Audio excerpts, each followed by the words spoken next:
rolling. Welcome to another edition of the Pixel People Pod. This is Greg. This is Janalyn. And I'm Chris. Yeah, this usual threes here today. So, trying to think of what to do this week's on, and decided to do it on 80s toys. Actually, I have to say, some people know me as James, so I might as well throw that out there too. JC is what we'll call you around that. JC. Oh, never mind. We got a kid named JC. Can't do that. Okay, never mind that.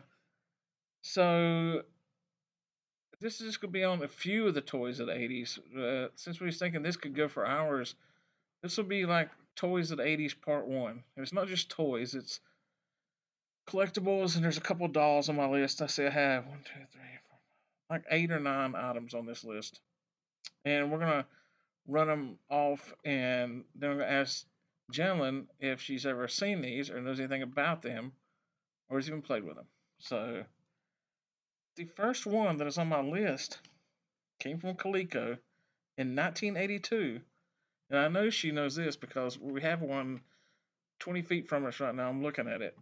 A Cabbage Patch Kid doll. No, they're creepy. They are a little creepy. They're a little cheesy looking now when you see them, but those things were huge in the 80s up into the 90s.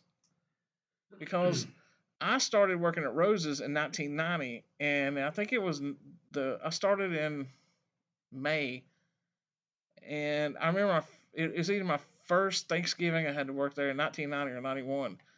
They came out with another edition of the Cabbage Patch dolls, and people, even into the early 90s, were fighting over those things. I mean, I remember we'd put a pallet of them out, and people were like knocking people out of the way trying to get to them. This was early 90s.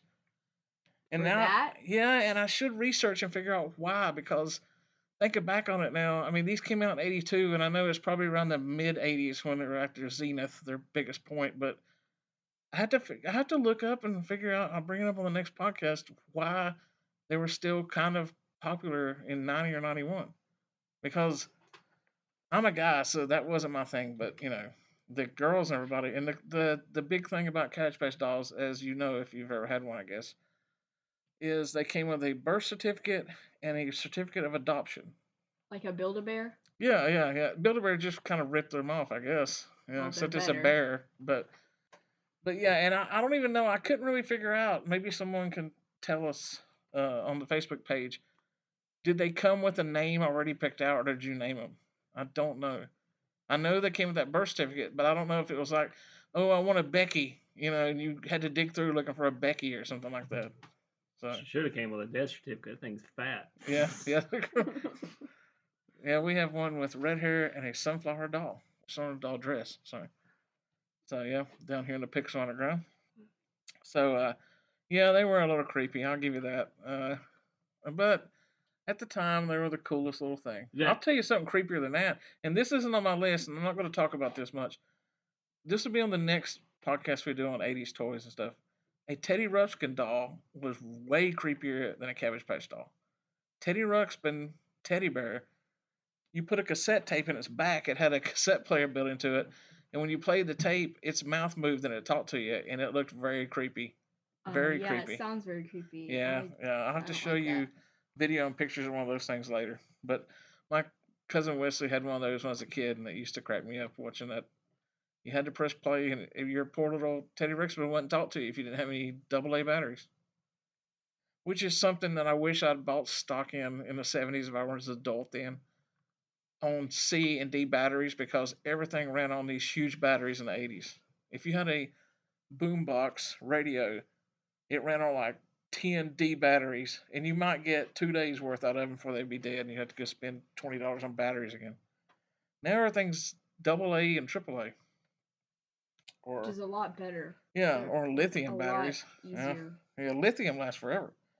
So next on my list was from Hasbro. It came out the same year, 1982. And I know Janalyn's seen these. My Little Pony.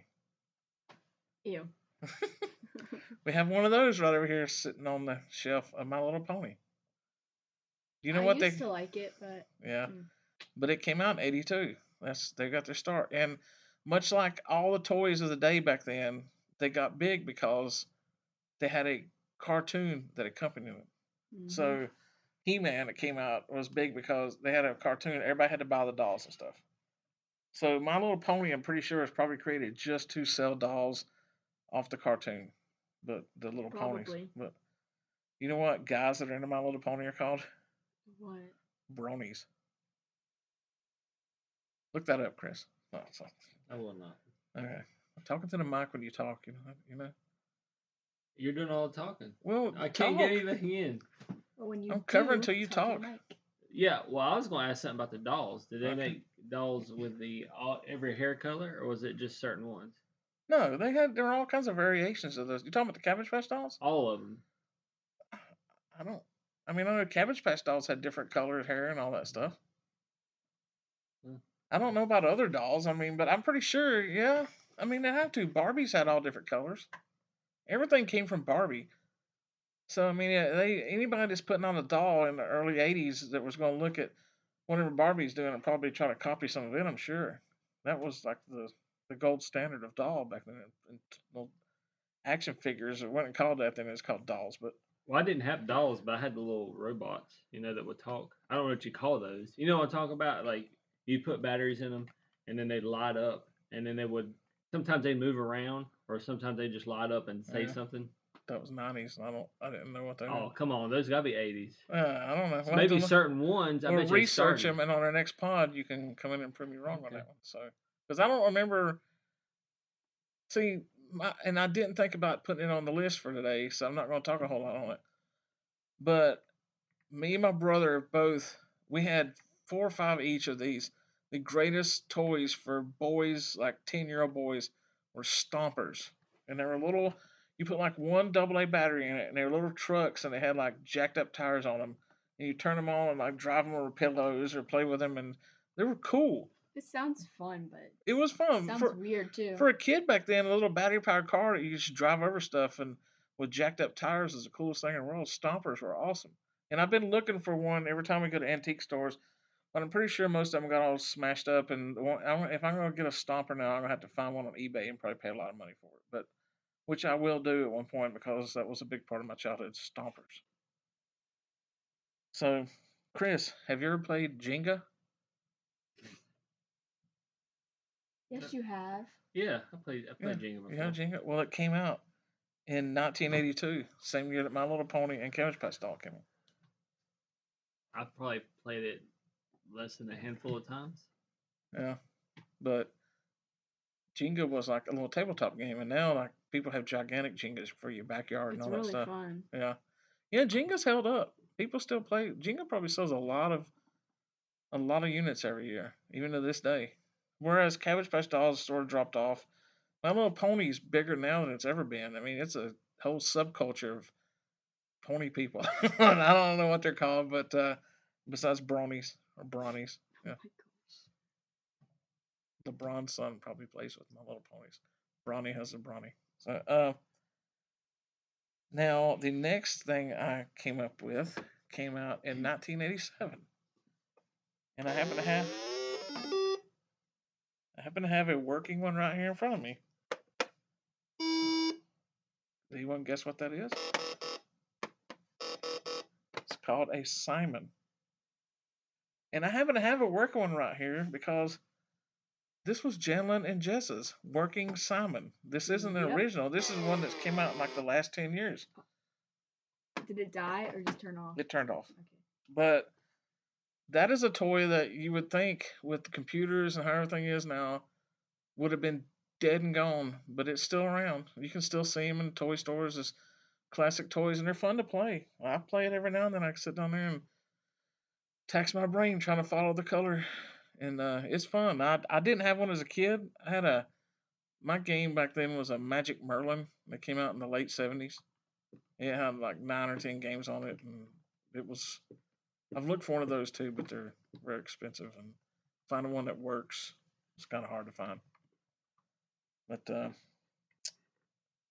here, I'll throw Chris a bone right here.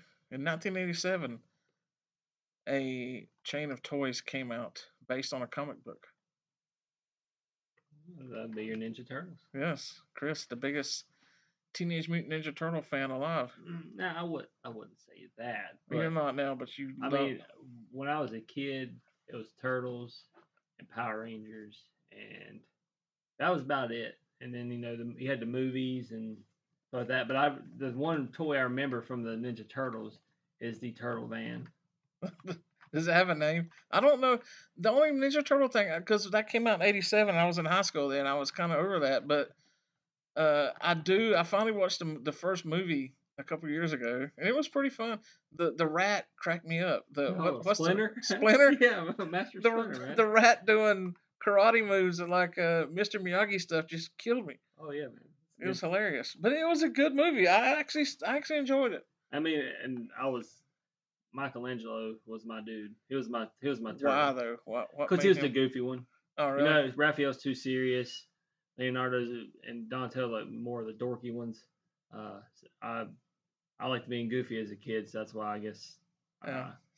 was drawn to him. But honestly, like I said, I mean, I don't even. I might have had a van. I'm not really sure, but I knew that I wanted one. And even if you look at them now, they look pretty cool. Even as an adult, if you take a look at one, and I'm sure they're probably hard to find, they're probably expensive, but it just as far as having action figures and stuff like that, that's where it all started for me. Because GI Joe didn't really care for him, or anything like that. But Yeah, that was Turtles, around. G.I. Joe's around. I think at least might have been before me. I don't know. It'd been around a while, but I never was into that either. As far as action figures and stuff like that goes, I don't think I had anything like that as a kid. My mom and dad just didn't waste money on toys for. We would get toys, but it wasn't like the cool end toys, and it wasn't like something where I was collecting tons of it. Like I had one Star Wars toy as a kid, and I loved Star Wars as a kid. Still do as an adult.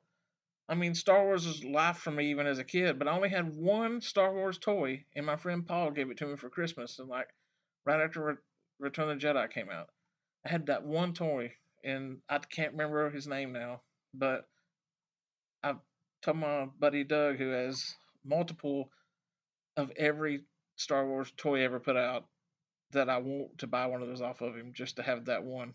It was the He had three eyes, and I don't know his name. Doug, if I had my phone thing plugged in there where I call him, I would literally call him right now and ask him because he could tell me. But yeah, I had that one toy. Paul got it for Christmas, and it was the greatest thing I ever had. I was like, that one Star Wars toy. did the Star Wars toys did they catch on immediately, or was Oh it? yeah, no, no, no. What Star Wars came out in what '77, and okay, to take this back to Ninja Turtles. Anybody that's listening that has a Netflix subscription, it's worth your while if you love anything '80s or anything pop culture. Go on Netflix, find the series called "The Toys That Made Us," and watch it because they do one on the Star Wars toys and how they came about and how I think Kenner's the one that put them out first. How they got the contract, and they do one on the Ninja Turtles, and it's really worth watching. Didn't we watch that, Chris? Um, Because they have the I think creators we of the did. they have I the remember watching an yeah, episode too. they have the creators of Ninja Turtles on there, and they actually had a falling out. Like one of the guys that created it just like div- divested himself of anything Ninja Turtle, and they didn't talk for years. But it's interesting to watch. It really makes me appreciate Ninja Turtles more after seeing that. But the Star Wars is really good because yeah, they pumped out toys immediately. Like the first toys that came out were, I think they were GI Joes that they just pulled the heads off and put like something. I mean, it was like crazy, and people bought every one of them up. They even sold some that weren't even made yet. They just put them on like boxes of cereal and put like send 20 UPC codes, and you can get this one Star Wars toy that we've not even made yet. People just it was crazy. My cousin Wesley, who's I'd say Wes is 8 years younger than me, maybe. So I was in high school then, but I remember at my grandparents on Sundays, he was a little kid. He was probably Jess's age. He would bring all his Star Wars toys over. He had the Ewok Village, which you had the Ewok Village and all the Ewok and everybody. That was if you had the full kits like that, along with things, you were special. He would get in there and put that spin right for lunch, put the whole Ewok village together, put all the figures out and everything. And then I'd sit down and play it with him, and he'd go, no! And knock it over and put it all back up. Would not let me play with him. And I was like, you little punk. He used to annoy me. He's one of my best friends now. He's like my little brother I never had. I had a little brother, Scotty. But Wes is like the other little brother I never had. He used to annoy me like that. He did not want to share his Star Wars toys. And I was like, who do you think you are? But, now I even asked him a couple years ago if he still had him. And he said his mom sold him in a yard sale. I was like, oh, golly, man. You had the entire Ewok village still in the box. There's some money in old Star Wars toys. And people still never realized it. Doug's brother worked at one of the landfills or whatever, one of the substations or whatever years ago. And Doug probably got 2 or 3 sets of the original Star Wars toys that Scott would find in boxes that people threw away. Like they just like, all right, my kid's gone, throw away all their junk, and then here, Doug, here's your box of Star Wars toys. I mean, it's amazing what people throw out, even to this day. Well, underrated is as a kid, you would go yard selling with your parents because Oh they yeah, usually drag you to yard sales, yeah. and you always find the toys that you want because people would just they didn't see the value in Yeah, them. that's the problem. No, everybody sees value in that stuff now, so you're not going to find anything Not really. like that. Not like you You used to. you've got to really spend time and effort to find something really valuable and collectible at a yard sale now. That you've got to be somebody that you got to really spend a lot of time. And I collect vintage metal lunchboxes, and 99% of them I bought on eBay or at toy stores because and I hear stories on the forums that I frequent about lunchboxes. Pick this one up at a yard sale day, and I'm like, oh my god, really?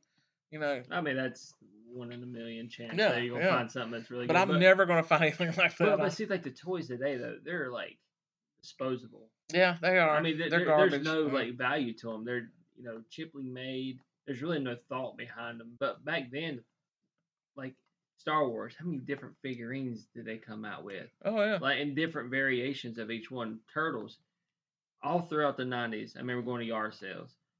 I found turtles and people that have bins of just random toys. You Yeah. find a turtle, every single one of them. I even started finding Power Ranger stuff. So like, I feel like those not really have like a monetary value, but like just an interest uh, for any kid that was looking for something like that. But today's stuff, I mean, really, Yeah, it's not. Yeah, and yeah. I mean, I can't think of one Okay, toy let's. that like Speaking of that, let's talk about a toy that has stood the test of time. Okay, on the research, I knew this anyway, but I researched it up. This was invented in 1974, but Erno Rubik invented this in 1974, but it was not mass produced for sale for everyone until 1980. So I'm counting it as an 80s toy. It is, of course, the Rubik's Cube.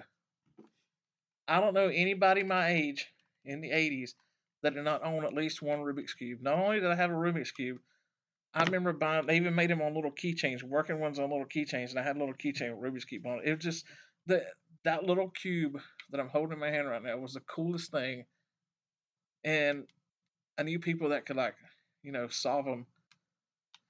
The record now, I've seen, they have, like, conferences and like cons where people just put together or try to beat everybody's Rubik's Cube speed. And I think the world record is like 4 seconds. People can beat one now. I don't know how anybody can do those. I don't either because the world record might be under 4 seconds now for physical. It probably is. You know what the world record for slowest completing one is? It came out in 1980 when I got one, and it's 2025 now. So I would say 45 years because I've still never completed and solved my Rubik's Cube. Never. I can't. I did, but I did it the cheating way where you learned in the 80s that, hey, you could take it and pry it apart and then put it back together and make it look like you solved it. Or the really cheating way, pull the stickers off and put it back on in order. Oh yeah. I can get 2 sides done on these, but that's it. I can't. And I can't even get one side. I'm not what you would call a bright man, but I actually am. But I would consider myself smart. But You I are. can't figure out. I just can't. Like you're smart in like math. Yeah, but these are mathematical. There's a way to do it.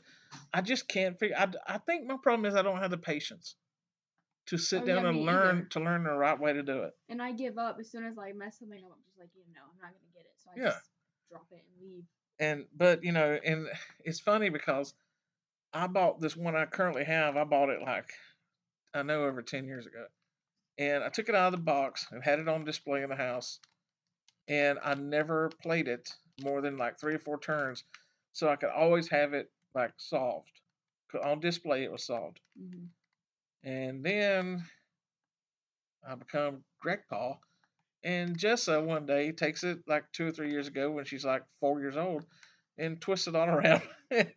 And so I consider buying another one now solved just to put it up and use this one for playing with. But yeah, Rubik's Cube, man, back in the day, man. Yeah, There's just some kids in my class and stuff that I know that can do it really fast. And they're yeah, really good at it. yeah. It's still like a big global phenomenon. I mean, Mm-hmm. people and it just something about the colors and the whole thing of it. Just this is one of those toys that literally does take me back to my childhood. I look at it and think like, oh man, that's so. Yeah, that was something that every kid wanted back then. I've never really liked them, but I think it's just because I can't do it. If I could do it and I'd actually put in the time, I think I would enjoy it. Yeah. But I Well, can't do it.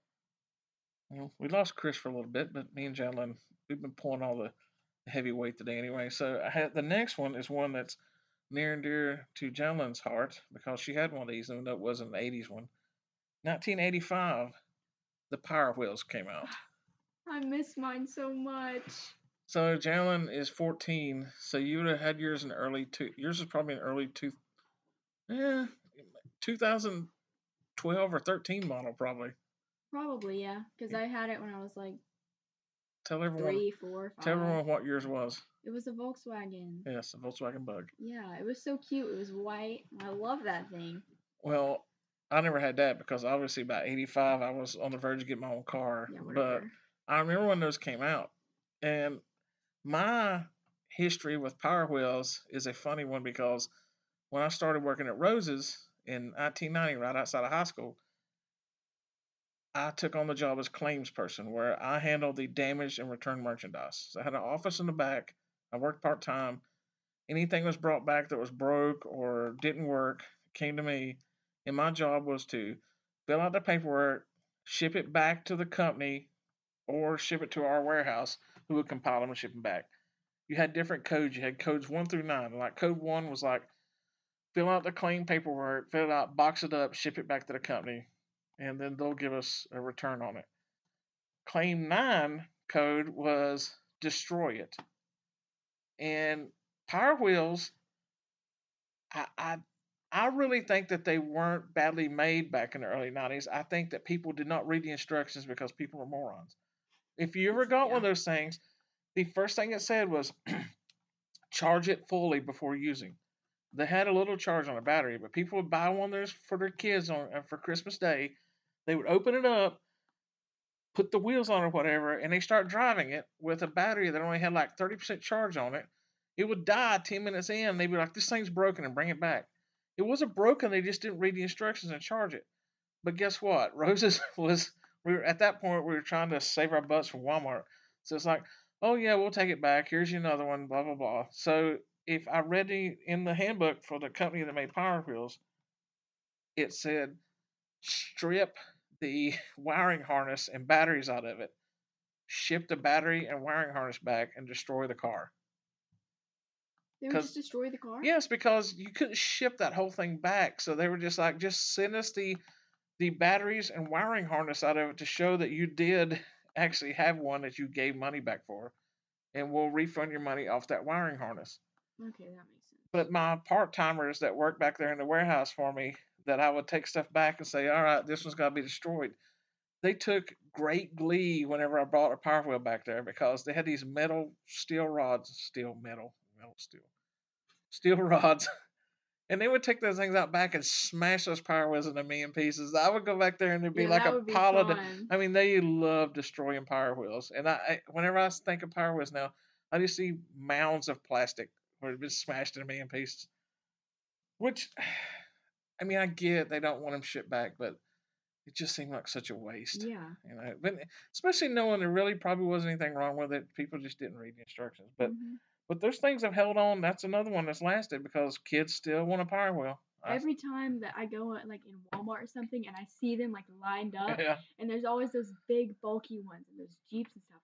I really want one, but Yeah. I'd probably break it. Yeah. Well, you're gonna have a real Jeep or something in another year or two. I don't want a Jeep. So yeah. Oh, Well, speaking of, I drove on the road last night. yeah, I heard. Yeah. Oh, she's 16, people. She has a permit. No, she doesn't. No, she doesn't. All right. Yeah. Did you enjoy it? Yeah, but it was stressful when a car pulled out behind me and I pulled over and put my hazard lights on. Oh yeah. Yeah. So looking over my list again for, I guess we've lost Chris for good on this one, but Probably. I have another one here. In 1982, Care Bears came out. Oh yeah, they're cute. Yeah, we have several of those down here in the Pixel Underground. I'm looking at a big, huge one right now, and the girls, Jessa and JC, love to play with the Care Bear dolls. They're up there in front of the movie screen. That big brown Care Bear that JC carries around is bigger than her. Yeah. Uh, yeah, Care Bears has held on over the. Jan had a Care Bear lamp, and when we decided to do the basement here and all that stuff, Yeah, I used to use that in my room. yeah, it's on display there above the steps right there. Really? Yeah, in the corner display, it's on there. We have it because that's one of her original things that she had that actually made it through all the movies over the years, and so it's it's on display here. It's very cool.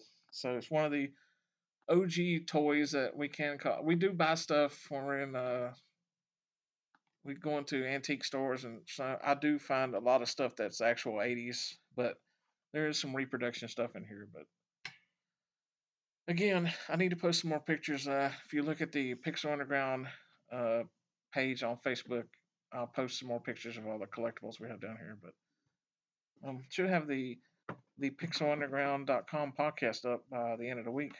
Not podcast, website. Sorry, the podcast is always up. Yeah. Yeah. So yeah, but again, we've talked for almost 30 minutes, so we're gonna wrap it up here in a few minutes. But we just scratched the surface on because I didn't speak about. Let's see, what was the one I had on here? I guess we did speak on it. I didn't speak on He-Man, Masters of the Universe. I showed that to Janalyn last night. I'll get into that on another one. That annoys me. And my friend Chris, I was going to have him call in tonight. The other Chris, the Podfather Chris Sisk, because he had his favorite '80s toy, and I was going to have him talk about it tonight. But we didn't get a chance to call him.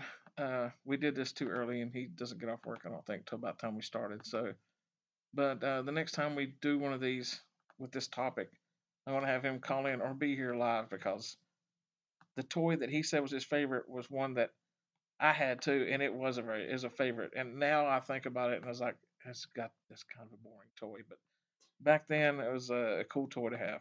So, but anyway, I guess we'll wrap this up. This is shorter than last week's, but anyway, we appreciate you for listening, and We'll tune see in you next later. time. Bye. Bye.